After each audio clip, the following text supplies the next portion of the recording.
ভাই বাংলাদেশ কি বলবো ভাই, বাংলাদেশ সত্যি কথা বলছি, সেলুট ইয়ার সেলুট ভাই। অস্ট্রেলিয়াকে ঘরের মাঠে ঘরে ঢুকে অস্ট্রেলিয়াকে এরকম খেলানো, আমি সত্যি বলছি আই এম অবাক, সম্পূর্ণ অবাক। আমি জানি এখন ভারতবর্ষের কিছু মানুষ বলবে যে বাংলাদেশের দালালি করছে। আরে ভাই, আমি বাংলাদেশের দালালি করছি না ভাই, আমি বাংলাদেশের দালালি করছি না। অ্যাজ এ ক্রিকেট ফ্যান সত্যি কথা বলছি, যেই অস্ট্রেলিয়া ক্রিকেটকে সম্মান করতো না, সেই অস্ট্রেলিয়াকে চোখে আঙুল দিয়ে বাংলাদেশ দেখিয়ে দিয়েছে যে ভাই ক্রিকেটকে সম্মান করো, ক্রিকেটকে রেসপেক্ট করো, তবেই ক্রিকেট তোমাকে রেসপেক্ট করবে। Give respect and take respect. সত্যি কথা বলছি, বাংলাদেশ সেলুট ইয়ার সেলুট।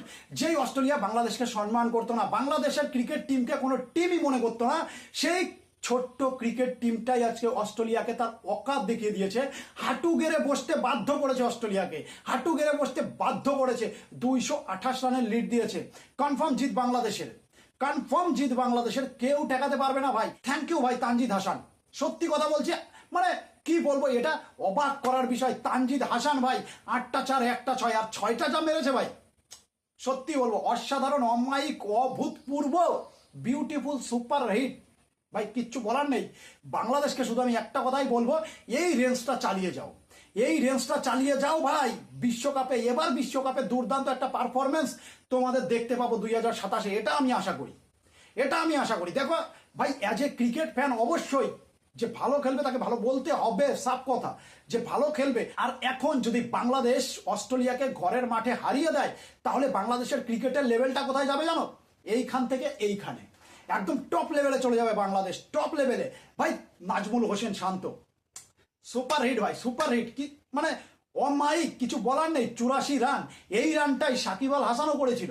সাকিব আল হাসান একটা দুর্দান্ত প্লেয়ার বাংলাদেশের, সেও করেছিল এই রানটা, কিন্তু অস্ট্রেলিয়ায় গিয়ে নয়, কথাটা বুঝতে হবে। অস্ট্রেলিয়ার ঘরের মাঠে 84 রান, 100 রান, এটা স্বাভাবিক কোনো ব্যাপার নয়। অস্ট্রেলিয়ার ভাই কোন প্লেয়ারটা নেই এই টিমে? কোন প্লেয়ারটা নেই ভাই? সবই দুর্দান্ত প্লেয়ার। এর আগে 23 বছর বাংলাদেশ অস্ট্রেলিয়াতে খেলতে যায়নি, আর অস্ট্রেলিয়া বাংলাদেশকে ডাকেনি। 23 বছর পর অস্ট্রেলিয়ার অকাত বুঝিয়ে দিচ্ছে যে ভাই এটা বাংলাদেশ, আমি পারি সবকিছু করতে। থ্যাংক ইউ, সেলুট, বারবার বলছি, সেলুট ভাই বাংলাদেশ, বারবার বলছি, কিচ্ছু বলার নেই। এই খেলাটাকে খেলা বলে না। অস্ট্রেলিয়া বিশ্বকাপ জেতার পর 2023-এ বিশ্বকাপটাকে পায়ের নিচে রেখেছিল, মানে ক্রিকেট তার পায়ের নিচে ছিল। ভাই তুমি ক্রিকেটকে সম্মান করনি, অস্ট্রেলিয়া ক্রিকেটকে সম্মান করনি, আর আজ সেই ক্রিকেট বলে দিচ্ছে ভাই আমি সবার উপরে। ক্রিকেট বলছে যে আমি সবার উপরে, আমার উপরে কেউ নেই, আমি ওঠাতেও পারি নামাতেও পারি। এটা ক্রিকেট বুঝিয়ে দিচ্ছে অস্ট্রেলিয়াকে। অসম্মান করার খেসারত এখন অস্ট্রেলিয়া ভোগ করছে, অসম্মান করার খেসারত ভোগ করছে। আর এই টিমে কে নেই? অস্ট্রেলিয়া বলতে পারবে না যে আমি B team, C team, D team, E team দিয়ে খেলাচ্ছি। অস্ট্রেলিয়ার এই টিমে ভাই প্রত্যেকটা দুর্দান্ত প্লেয়ার, আর দুর্দান্ত বোলিং লাইন।